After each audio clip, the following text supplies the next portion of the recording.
certeza.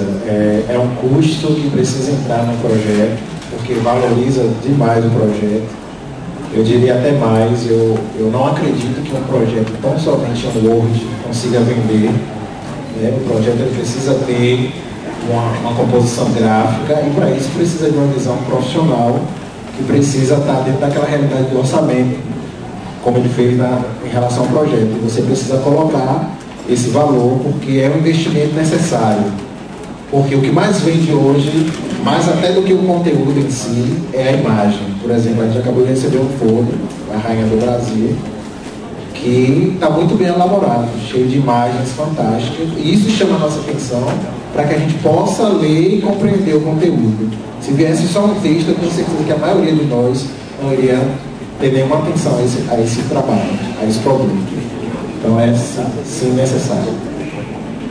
Eu queria acrescentar, dizer, às vezes com comunicação, e aí o pessoal de criação vai gostar do que eu vou falar, mas com comunicação a gente faz a mesma coisa que muitas vezes faz para construir a casa. Gasta 1 milhão para construir a casa, mas não quer gastar 10 mil para contratar o arquiteto. E aí constrói e sai besteira, sai bobagem na casa. Caríssima, mas muitas vezes mais cara do que seria, inclusive, com o arquiteto. Então, tem sido uma prática nossa lá na Pascoal. Nesses 11 anos, a gente não faz nada sem um profissional de criação por perto. Já temos os nossos freelas de criação gráfica, que entendem também dessa ponte de igreja com sociedade, para nem fazer uma coisa muito piegas, muito igrejeira, e nem também fazer uma coisa modernosa, simplesmente um atacadão, né? Uma coisa muito... Mas sempre por perto é fundamental ter um bom visual, uma boa imagem gráfica para vender, senão não vende. E vale a pena contratar. Boa tarde, Cristiane. Sou da Diocese de Camaçari do Bahia. A minha pergunta é a seguinte: como é que vocês lidam com a questão do patrocínio público? Vocês recomendam que as pastorais, as dioceses, procurem instituições públicas para patrocínio de eventos?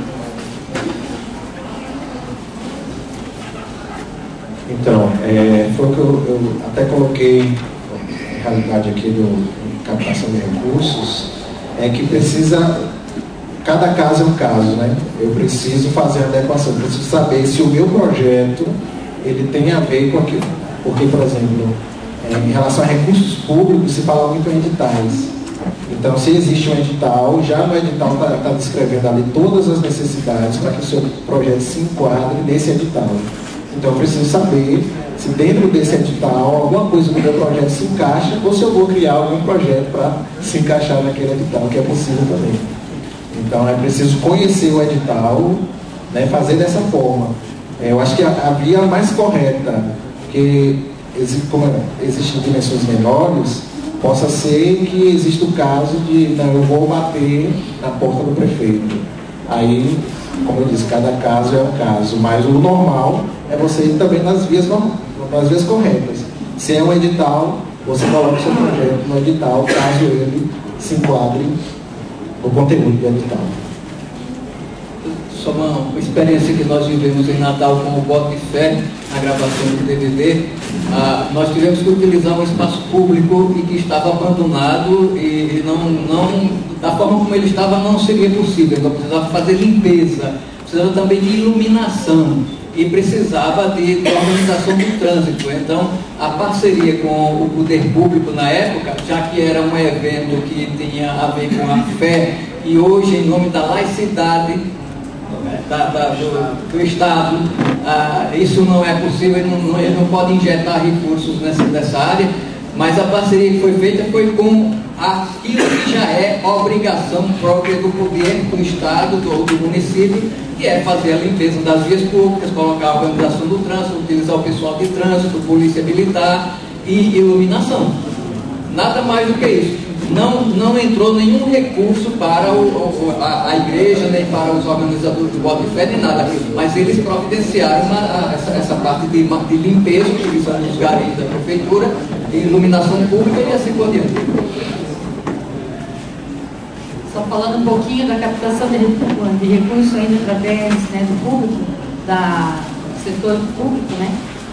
Você pode fazer captação através da subvenção social, né? Tem conhecido lá que é um deputado, todo deputado tem verba destinada ao social, né? Então você pode estar conversando e fazer essa captação de recurso através de uma subvenção social.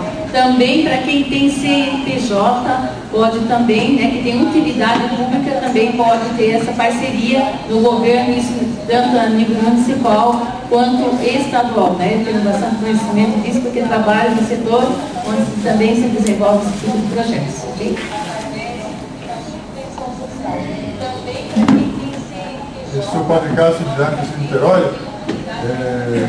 Não sei se os senhores, ou alguém que tem uma experiência nesse sentido, de institutos sem fins lucrativos ou de uma fundação para gerar projetos em relação à cultura ou a outros fins.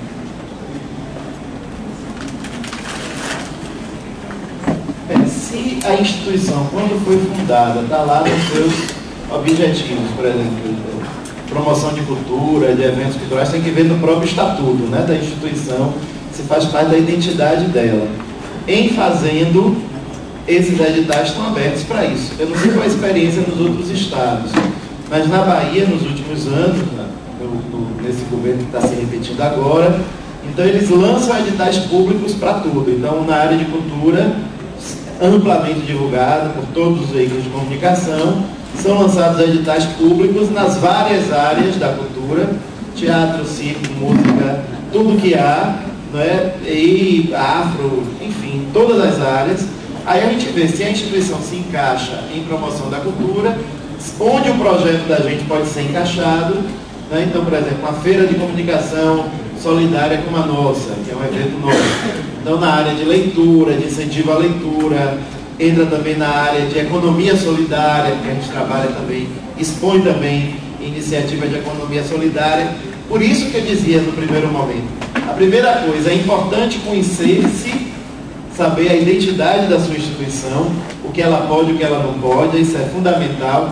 E a melhor forma de conhecer-se é fazer projeto, porque a gente tem um projeto na mão, a gente tem começo, meio e fim do que a gente é como que um retrato, claro, e é preciso conhecer as instituições patrocinadoras, o que eles demandam, o que eles estão pedindo. Então, hoje em dia, por exemplo, é dificílimo captar com empresas públicas, por exemplo, Petrobras, é quase impossível, porque basta você botar lá um nomezinho de igreja, de arquidiocese, já era. Não pode assinar, não pode... Eles têm muitas limitações por causa dessa questão do Estado laico, que cada vez está mais forte, né? Essas coisas todas da responsabilidade fiscal, enfim. Então, saber o que eles podem também patrocinar para não gastar tempo e esforço. Respondeu, padre? Não.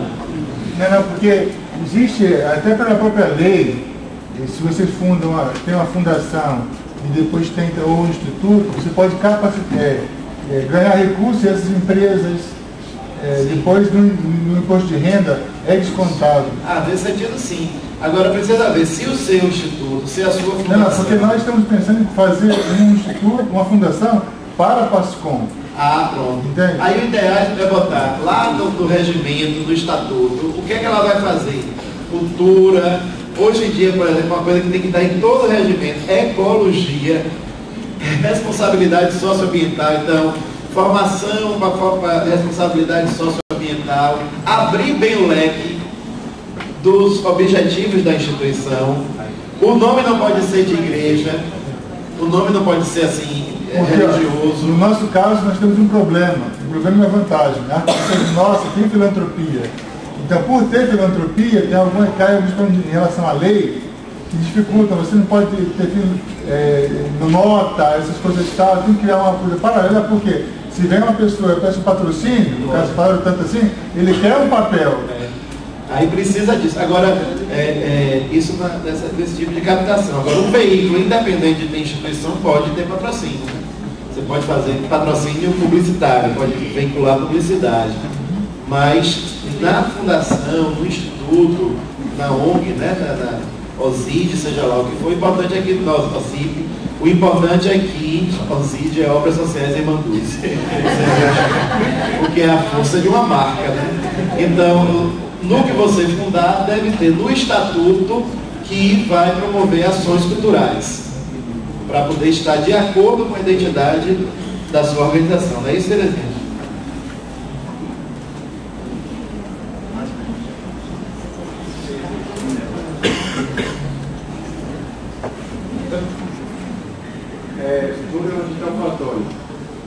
Vocês são de capitais.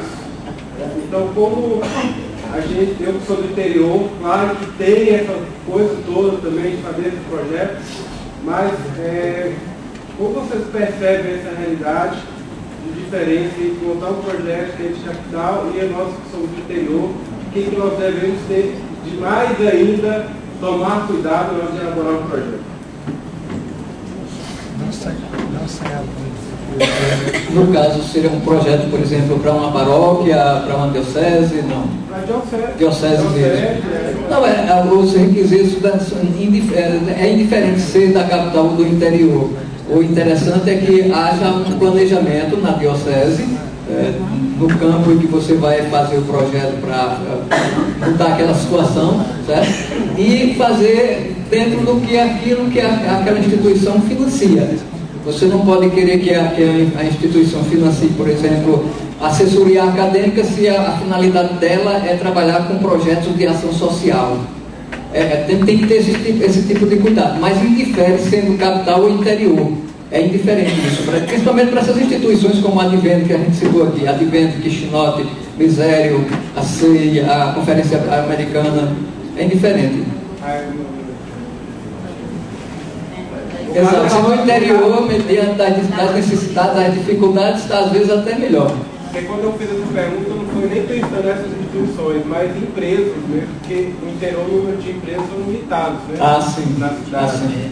Verdade que tem distribuidora da Coca-Cola, mas não sei se ela vai patrocinar. É verdade. Olha, no Rio Grande do Norte, só uma informação, no Rio Grande do Norte existe uma legislação do Estado e acredito que agora também do município, que eles patrocinam projetos culturais nessa área de cultura. E eles fazem um projeto, por exemplo, a entidade que vai trabalhar com esse projeto de cultura faz um projeto, apresenta a uma empresa, essa empresa, conforme se enquadre, financia o projeto e ela tem esse valor abatido no imposto que pagaria ao município ou ao Estado. Eu não sei se existe essa legislação em outros estados também. Lei Rouanet. Por exemplo, em Belém temos a lei João Teixeira, que é João Teixeira, e a lei Teixeira, e uma outra também do Estado, que é ICMS. Só peço que as pessoas que vão falar falem, né, mais alto, para que todos possam ouvir. Eu sou da Diocese de Jataí, de Rio Verde, Goiás, e a gente tem um jornal, a gente funciona o jornal na Diocese há 12 anos. E a gente tem essa dificuldade que o rapaz citou aqui com a questão das grandes empresas anunciar no jornal, porque o interior, para a gente apresentar um projeto, uma proposta, a gente, para essas grandes empresas, é só através de agências de publicidade que nós não temos no interior, e as grandes capitais conseguem esses recursos, né? Então, qual seria a sugestão, né, para nós, lá no interior de Goiás, para captar algum recurso de mídia junto a essas grandes empresas? Desculpa, eu esqueci meu nome. Onília. Onília, olha, uma coisa é tranquila. Para jornal nosso, de diocese, de arquidiocese, de paróquia, muito dificilmente a gente vai conseguir captar de grandes empresas. Eu não acredito que a Nestlé ou que vá botar publicidade no jornal nosso. Então isso aí eu acho que é tranquilo, não há interesse. Para eles 20, 25, 30 mil exemplares mensal é muito pouco diante do horizonte, além de, às vezes, restrições regimentais e de estatuto de comunicação das empresas de colocar anúncio em veículos religiosos. Muitas têm essa restrição. Mas eu acho que, independente, o que eu acredito é o seguinte, esse inclusive é todo o meu empenho em formação de agente de PASCOM.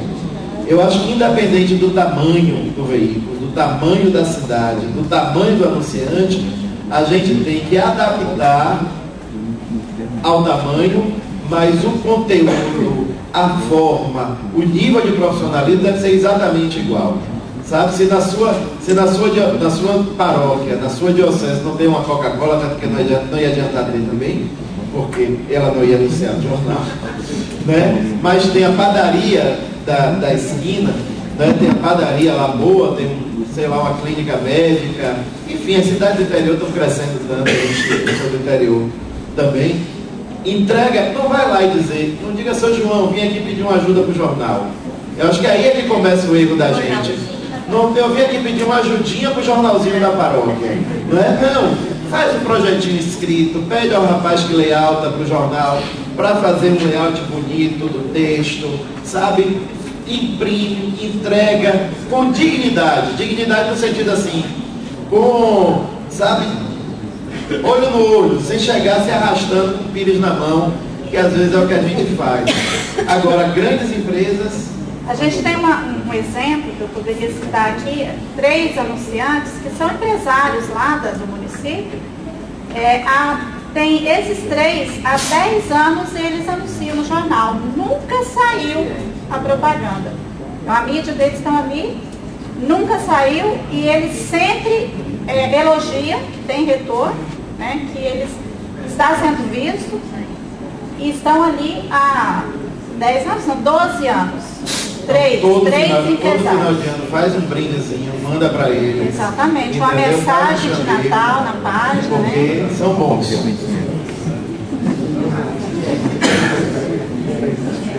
Ainda na pergunta da Olívia, né? Na minha paróquia, a gente chegou até a brincar com o nosso padre que o nosso jornal estava sendo os classificados da paróquia, de tanto anunciantes que tinha. Vocês sabem o que ele conseguiu? Ele faz a missa dos empresários de uma vez por semana. E com bênção dos empresários. Às quartas-feiras, 20 horas, no horário mais acessível, e os comerciantes do bairro começaram a participar. E automaticamente, ele lá na missa, é óbvio, né, falando, conseguiu os patrocínios para o nosso jornalzinho que nós iniciamos lá na paróquia. E hoje...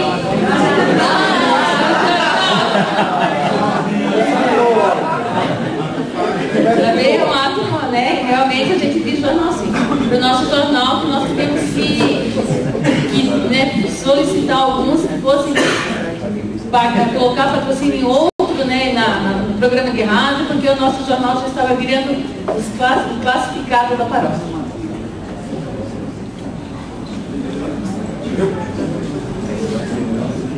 Andrei, do Diocese de Porto Alegre, de Minas Gerais. Vocês 3 falaram muito de conhecer a nossa realidade, né? É possível conhecer a realidade, sim, com pesquisas profissionais? Como é que a gente poderia conhecer o nosso público de uma forma, por exemplo, do interior? Como é que a gente consegue isso? Certo. Normalmente, todo diocese faz anualmente um planejamento. Plano pastoral, o famoso plano pastoral. Nesse plano pastoral, vão aparecer algumas vamos dizer assim, das pedras do caminho, né? Algumas das pedras do caminho, são as dificuldades para a ação pastoral. Isso aí já é uma parte do conhecimento, mas você não deve se limitar a isso. Se você vai desenvolver uma ação e ela tem uma abrangência maior, você vai nesses lugares e conversa com as pessoas. Se for envolvendo agentes pastorais, uma pastoral que está capenga, por exemplo, você quer dinamizar, vai e conversa com ela, vê qual é a realidade local, e então você vai captando as informações para depois colocar no projeto. É esse o caminho. Não precisa fazer, claro, se você quer fazer uma coisa bem mais, se é uma coisa maior, em nível arquidiocesano, um projeto grande, aí se você quiser realmente uma realidade do seu público, aí você vai ter que fazer uma pesquisa de mercado mesmo, contratar uma empresa nesse sentido. Não tem outro caminho. outra dica possível também é usar os dados de instituições públicas. Então, por exemplo, os dados do IBGE estão sempre disponíveis no site, né, no próprio site do IBGE. No caso de eventos, por exemplo, você viu quando o Itamar falou que a gente levou a feira de comunicação para a praça principal, procurou o SETEPS, a Transalvador, que é o órgão, né, para saber quantas pessoas usavam o elevador Lacerda. Então, 28 mil pessoas dia. Então, é uma informação que a gente tem para colocar, quer dizer, dar uma fuçada mesmo, ser curioso e buscar informações, fazer ilações também, né? Se você pensa, por exemplo, se a gente imagina, pelos dados do IBGE, que 69%, qual foi o resultado agora último, de católicos no Brasil? 69%, tipo assim, ou pela região, não é? Então você pode fazer ilação com uma regra de 3, né? Já que 100% do Sudeste é X%, na população de Pouso Alegre, que é tal, que você sabe, é X%, então você vai, tantos por cento da população de Pouso Alegre é católica, então é para, quer dizer, você tem que dar usar uma sabedoria, assim, né? A pesquisa de opinião é válida, porque eu estou formando na UBAN agora e vou fazer um diagnóstico da minha paróquia. E aí o que é que eu vou fazer? Eu vou aplicar o questionário para os paroquianos e, além disso, eu vou conversar com meus próprios colegas do grupo, não sei se essa dica pode lembrar, e vou conversar com o meu pároco para ver de que forma que a gente pode encontrar soluções e estratégias para dinamizar o trabalho, talvez. Com certeza. E de repente, muitas vezes a pessoa pergunta assim, qual é o perfil do agente de PASCOM, né? Aquela famosa pergunta. Eu sempre respondo que o perfil do agente de PASCOM deve ser o menos midiático possível. Eu acho que eu tenho uma teoria que eu acho que o melhor agente de PASCOM que teve foi o burrinho que carregou Jesus na entrada de Jerusalém. Jesus apareceu e até hoje ninguém sabe o nome do burrinho. Então isso aí está perfeito para a gente, né? Então, às vezes, também quando a gente está precisando de agente de PASCOM, a gente às vezes pode olhar lá no cantinho da paróquia, de repente tem uma pessoa até especialista em pesquisa, ou tem uma pessoa, aqui no crachá apareceu aí, simpatizante, né? É tão engraçado. Então, de repente, tem muitos simpatizantes no meio da paróquia, ou até na nossa faculdade, no lugar onde a gente circula, gente que não é assim católico de carteirinha, mas se você pedir uma ajuda, uma força, para fazer uma pesquisa de mercado, para dar um apoio numa atividade da paróquia, a pessoa pode ajudar. Exatamente, TCC de faculdades como a sua, essas iniciativas têm coisas fantásticas que a gente pode pedir ajuda do pessoal para ajudar a gente nesse campo que não é o nosso, né, digamos, tão forte assim. Rafael, da Diocese de Almenara, teve duas perguntas. A primeira para o Diácono, que falasse melhor um pouco, pegasse com oportunidades, a captação de recursos que você havia falado, para instituições que estão no exterior. Como chegar na instituição? No exterior, certo. Para o projeto de comunicação do Padre Manuel, quais seriam os cuidados que às vezes nós deveríamos tomar para estar captando recursos também na sociedade portuguesa, diante de uma missão também que nós temos, que é de uma comunicação profética, cristã, libertadora, como você disse também na palestra que você deu de manhã. Você dá o exemplo da Arquidiocese de Natal em termos de projeto como nós chegamos a Advent e a outras instituições. Advent. A Arquidiocese já tinha fica de pé aqui para não. A Arquidiocese já tinha uma caminhada de projetos pastorais. Por exemplo, o plano pastoral da Diocese para determinadas coisas, ele enviava, a Arquidiocese enviava para a Advent e ela custeava. Mas havia também para determinadas pastorais específicas. E então, um dia, nós conversando com o ecônomo, que é a pessoa que toma conta das finanças da Diocese, a gente perguntou se era possível também fazer um projeto específico para trabalhar a pastoral da comunicação, porque a gente estava querendo sair da sede e chegar com formação, encontros durante o ano em determinadas áreas através dos zonais. Nossa arquidiocese é dividida por zonais, cada zonal é formado por grupos de paróquias.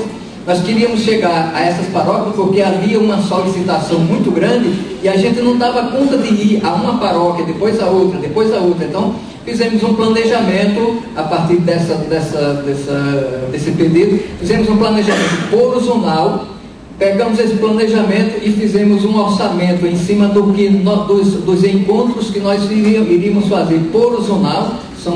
Eram 13 na época, 13 zonais.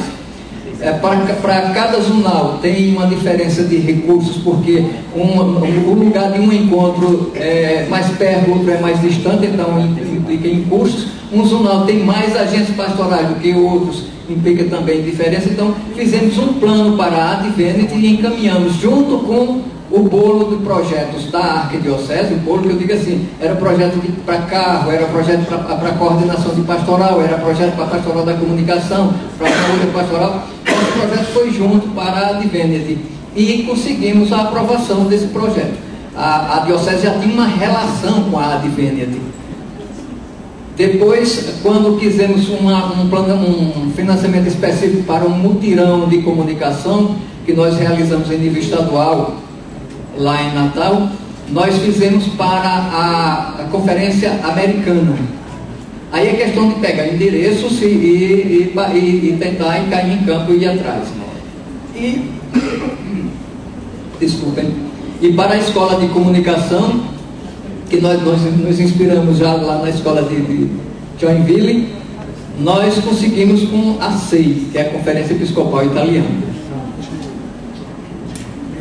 Só completando a resposta de é importante que o bispo tenha consciência do encaminhamento do projeto, porque os projetos só são aceitos lá com a ciência do prelado local, como eu chamo, com a ciência do bispo. Então o bispo é que assina finalmente, mas Salvador a experiência é diferente. A Arquidiocese tem uma comissão de projetos, então toda pastoral ou paróquia que queira fazer um projeto tem que fazer o projeto e manda para a comissão de projetos da Arquidiocese. Aí a comissão de projetos aprova, todos os membros, aí tem um arquiteto, tem um padre, tem um engenheiro, cada um analisa na sua área. Então a comissão de projeto aprova, assina todo mundo aprovando, manda para o bispo aprova, assina, envia para a gente encaminha para a instituição. Lá acontece assim. Agora, com relação à sua pergunta para mim mesmo, respondendo ao que me tange, ao que me cabe, nesse caso, por isso que é importante conhecer o possível parceiro. Sabe, aquela história, está tudo dentro daquilo, conhecer o possível parceiro. Se o possível parceiro é um sonegador de impostos públicos, se o possível parceiro utiliza trabalho escravo, porque também tem uma sutileza, né? A gente fala antigamente que esse discurso de cigarro, bebida, não se caía bem, mas hoje em dia cigarro e bebida não anuncia em canto nenhum, então não é uma característica exclusiva da igreja. Então a gente tem que conhecer bem esse possível parceiro aí, né? Se uma prefeitura, um governo municipal ou estadual que a gente está pedindo um apoio para um evento, está escandalosamente corrupta, bem, eu não quero ter essa marca, por mais que ela me dê dinheiro vinculado ao meu projeto. Né? Se uma empresa usa trabalho escravo, ou está sonegando impostos, ou tem casos claros de corrupção junto ao governo, eu também não quero ter essa empresa linkada ao meu projeto. Então, quer dizer, manso como a pomba e sagaz como a serpente, né? Sempre. Peterson Timóteo, Diocese de Tadeu Feliciano, Minas Gerais. Na verdade, até uma categoria, nós estamos às vésperas do nosso ERECOM, Encontro Regional de Comunicação, e a gente passou por essa experiência de patrocínio do EDICOM, Encontro Diocesano. Vocês falaram aí sobre cotas, né? Apoio de empresas patrocinadoras, alguma porcentagem. O nosso evento está orçado em R$8.000. Se é alguma porcentagem que definiu, a cota master, o apoio? Na verdade, assim, não existe um percentual, você precisa ter conhecimento do custo do evento e também pensar na contrapartida que será oferecida. Por exemplo, o meu evento custa, com o plano de comunicação, R$8.000. mas o primeiro isso é outdoor. E o outdoor está custando cerca de R$2.000, por exemplo. Eu não posso, para ele entrar nessa cota máxima, ele não pode pagar menos desse valor de investimento, que é o valor da contrapartida. Entendeu? Então é mais ou menos assim a base de pensamento, mas não existe, não é um percentual, é a contrapartida que está sendo oferecida, além do agregar valor à marca dele com o próprio serviço ou com o evento. Ali, questão de projeto, essa questão de passar por uma comissão para eles aprovarem, é o projeto especificamente angariar fundos fora do projeto, ou até de ponto mostrar que a autonomia para montar um projeto sem passar pelo ministro, de repente, logo uma pasta lá, tem que passar todo projeto tem que passar pelo ministro, os projetos de captação em instituições de fora. Advene, fizeram, deixa eu só de fora. Agora, esse daí tem que passar pela comissão. Lá na arquidiocese, não sei qual é a prática nas outras. Isso, como é que funciona? Para a captação fora, como é que está funcionando na arquidiocese? E aí, de repente, fazer o que há 15, sei lá, anos atrás, a Páscoa de Natal fez lá, né? Entrar no bojo dos projetos da diocese.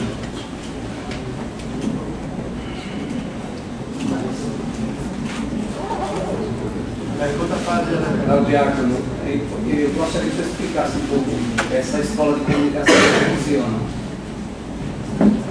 Ok. Na verdade, nós nos inspiramos lá em Joinville, que eles têm uma caminhada já de 10 anos, 11 anos, e nós estamos com a primeira experiência, o primeiro curso. Nós pedimos a elas o estatuto delas para nos adequarmos à nossa realidade. E a partir do que nós recebemos, nós elaboramos um formato de escola. Ela não tem vamos dizer assim, uma personalidade jurídica. É tipo aquela escola de fé, escola da fé, ou então escola bíblica, escola de catequese. É nesse sentido. Porém, quem dá a sustentação jurídica, no caso, é a arquidiocese. E nós elaboramos esse formato da escola, depois elaboramos um currículo, são 11 disciplinas, todas na área de comunicação, inclusive entrando também comunicação de liturgia, comunicação pessoal e grupal, jornal impresso, mídias eletrônicas, fotografia, tudo isso tem na escola. O objetivo é capacitar esse agente da pastoral da comunicação para trabalhar com mais qualidade os produtos de comunicação da paróquia e, no caso, também para a diocese. Nós sentimos essa necessidade a partir do que nos chegava. Chegava para a gente uma fotografia, por exemplo, de péssima qualidade. Chegava um texto que a gente mal compreendia. A gente não entendia o que é que eles queriam dizer, o que é que ele queria divulgar. Quer dizer, era todo mal elaborado. A partir daí a gente começou a dar formação. E depois, com a experiência da escola de lá, vamos formar a escola. Formamos essa escola. Nós funcionamos da seguinte forma. Abrimos uma matrícula para 40 alunos somente e o curso dura o ano todo. Começou em março, termina em novembro, final de novembro para começo de dezembro. E aí vai ter uma formação, claro. E depois que elaboramos que fizemos essa matrícula, então começamos as aulas. Elas acontecem num fim de semana, uma vez a cada mês. O calendário todo já está pré-determinado, os alunos matriculados já sabem que naquela data tem aquela aula, e aquelas disciplinas, e nós pegamos o sábado o dia todo e o domingo até meio-dia. Isso, inclusive, temos gente do interior também que teve que se virar e disse: olha, nós não podemos custear a hospedagem, a alimentação, vocês se virem. O que nós podemos fornecer é a aula, vocês vão pagar uma taxa de R$20 por mês e nós fornecemos um lanchezinho no intervalo entre na parte da manhã e à tarde, dos 2 dias somente. Funciona dessa forma. E os professores são, claro, pastoral da comunicação, eu e Cacilda temos essa disciplina, mas nas outras áreas que nós não dominamos, nós pegamos professores da universidade, pagamos a assessoria e assim funciona. Não sei se responderam a pergunta. Tem site? A escola não. Já verifiquei? Amanhã haverá Celina, né? Célia dá a receita para vocês. Célia está bem a letra. Eu gostaria de fazer a pergunta para o Manuel. Agora eu já sou o Padre Camilo, sou da Arquidiocese de Juiz de Fora, sou formado em comunicação, estou terminando o mestrado em comunicação pela Salesiana de Roma e tenho um problema grossíssimo na minha diocese, que é convencer o clero que isso é importante. Só que a questão é grave, porque o que acontece? A linguagem que é usada aqui não é admitida no clero. A linguagem que está sendo usada não é admitida pelo clero. Então, eu estou vendo que tem duas experiências fortes, que é a experiência de Salvador e a experiência de Natal. O clero de Salvador e o clero de Natal ajuda nesse processo, ou eles também queimam? Só para ter uma ideia, fizemos a Semana da Comunicação com eu considero grandes comunicadores, Irmã Puntel, a própria, esse pessoal do ônibus lá de Brasília, só gente fora. Fizemos a Irmã Puntel no dia da reunião do clero. Nós temos 140 membros no clero. Não tinha 10 padres na presença dela à noite, no dia da reunião do clero. Então, como fazer esse trabalho para convencer os nossos colegas padres? Aí eu dirijo ao diácono e ao padre, se consegue, porque é complicado. Vocês falam de linguagem, vocês estão falando da realidade. Jesus disse que tem negócio de só oração e jejum. Olha aqui, mas você é leigo e mulher, como é que faz dentro das dioceses aí? Eu acredito que deve ser muito difícil. Eu que sou padre, 16 anos de padre, tenho maior dificuldade, imagine. Quando começamos a PASCOM, há 11 anos, logo a gente sentou para elaborar um projeto, né? A primeira coisa que eu tinha claro na cabeça que a gente precisava de um projeto. E eu não vou contar a história toda da PASCOM, mas a PASCOM era há 11 anos, mas só era um nome, não tinha nada do que hoje, da realidade que hoje a gente tem. E no projeto, então, tinha tudo que hoje a gente está realizando, né? Os objetivos específicos: implantar o jornal arquidiocesano, implantar o portal arquidiocesano, implantar escolas de formação para leigos e implantar equipes paroquiais de PASCOM em todas as paróquias da diocese. É interessante porque dos 11 projetos, dos 11 objetivos específicos, o único que nós não alcançamos foi esse: implantar a pastoral de comunicação em todas as paróquias da diocese. Porque todos os outros envolvem trabalho, esforço e tal, né? E mais ou menos dedicação. Agora, quando envolve mudança de mentalidade, esse é um trabalho muito lento, mas que a gente nunca deve desistir. Porque é aquela história da água mole na pedra dura. E de fato a cabeça da gente, a nossa cabeça de padre é uma pedra bem dura. Então, nesse âmbito, a gente não desiste. Agora eu acho que no caminho, um pouco, porque muitos padres têm medo da questão financeira. Isso é verdade. A gente também tem essa experiência, padre, de fazer media training. Uma vez a gente fez a gente comemorava 3 anos do jornal e eu convidei e eu queria fazer só para os bispos da arquidiocese e para os vigários episcopais, coordenadores de pastoral, um pouco sobre comunicação institucional. Aí falei com o pessoal da Odebrecht, né, lá de Salvador, e foi o coordenador de comunicação institucional da Odebrecht falar da importância da comunicação institucional. E assim, graças a Deus que tinha nas pastorais e nas coordenações de pastorais tem muito leigo, tipo o auditório não ficar feio, entendeu? Porque, de fato, às vezes a gente passa uns apertos muito grandes, né? Com relação, é como você disse, imagina, leva a irmã Joana por trás e não tem 10 pessoas. Não, para 10 clero tinha 200 de pessoas. Pois é, clero não vai. Não vai. É muito difícil. Isso sem falar do jornal que a gente distribui e chega na paróquia gratuitamente, que basta coroinha na porta distribuindo, mais normal assim também. Mas é não desistir. Sim, mas eu acho que um caminho que pode ajudar muito é o caminho da espiritualidade.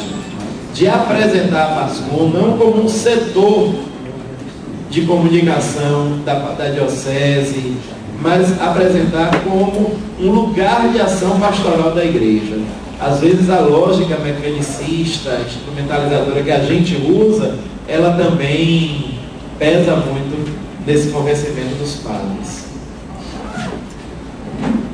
Eu vou começar contando uma situação que foi vivenciada na Diocese de Caicó, quando o bispo, então, Dom Heitor de Araújo Salles, que era bispo de Caicó na época, estava trabalhando para começar o diaconato permanente na diocese. Ninguém sabia o que era diácono permanente. E então o Heitor foi trabalhando aos poucos, formou um grupo de 7 homens. Eu não sei se eram tão prudentes assim, mas eu estava nesse grupo e a gente começou a estudar para o diaconato permanente. E um dia, aí o Heitor sentindo a resistência de alguns, de vez em quando saía uma pitadinha, né? Então o Heitor um dia convidou o diácono José Duran, que foi presidente da Comissão Nacional, e ele era diácono de Pernambuco, e na época ele era o presidente da Comissão Regional dos Diáconos. Convidou Duran para ir falar para os padres sobre o diaconato permanente, a teologia e o diaconato permanente. E naquela época tinha poucos padres, ele se reunia numa sala da residência episcopal, e Dom Heitor ouviu quando o diácono foi chegando, o diácono Duran foi chegando, Dom Heitor ouviu de um padre que resistia, dizendo assim para o outro baixinho: lá vem aí quem quer tomar nosso lugar. É mais ou menos nesse sentido, para o diaconato permanente. E depois dessa visita de Duran, foram 7 anos para frente para poder sair o primeiro diácono permanente, que, por sinal, fui eu, lá da Diocese de Caicó, do Rio Grande do Norte. Sobre a pastoral da comunicação, como nós fizemos para convencer o clero?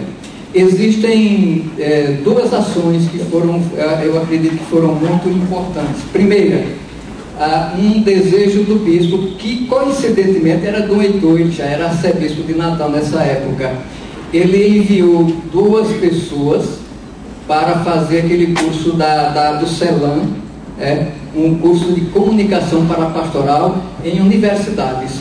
Tinha na Unicinos, eu fui pela Diocese de Caicó para a Unicinos na época, um ano depois, 2 foram para, um foi para a Unicinos, Cacilda foi para PUC do Chile, a Pontifícia Universidade, e quando eles retornaram, começaram a trabalhar para implantar a pastoral da comunicação, e sentiram a barreira do clero, e foram conversar com o Dom Heitor. Então a recomendação que o Dom Heitor deu foi a seguinte: olha, se vocês disserem isso por aí a alguns padres, eu não vou confirmar não, viu? Porque Dom Heitor disse: façam assim, mas não diga que eu disse isso.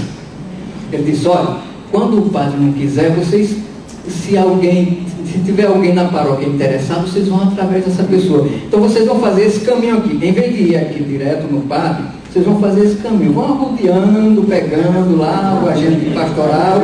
Quando o padre perceber que tem um agente pastoral já trabalhando comunicação, então ele vai aceitando aos poucos. E assim a gente fez. E deu certo. A segunda causa, que eu acho que facilitou muito, foi a inclusão da disciplina de comunicação no seminário. Bravo. Na formação dos novos padres. E essa disciplina é ministrada exatamente pelos coordenadores da pastoral da comunicação. Faz acho que mais de 10 anos que a gente dá a disciplina de comunicação no seminário. Isso facilitou muito, porque começa a haver uma abertura maior, principalmente na cabeça dos novos padres. Depois, prudência, muita prudência, nunca peite, nunca enfrente, evite o enfrentamento, mas faça isso que o padre Manuel recomendou: persista, não desista. persista e não desista, se consegue.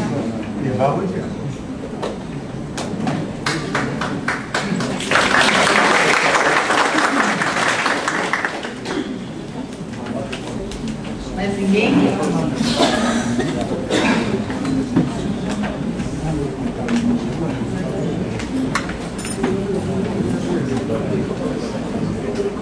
Então agora a gente vai passar para que cada um possa, né, fazer um apanhado final. E depois, então, lembrando que hoje às 19h30 nós devemos estar lá no santuário, lá no auditório da TV Aparecida, porque o evento que vai acontecer, o show à noite, vai ser às 20 horas ao vivo. Então, né, o show lá no auditório da TV Aparecida é ao vivo, então, portanto, a gente, né, chega lá às 19h. Quem está no pousado do Papa, a janta vai iniciar às 18h, vai das 18 às 20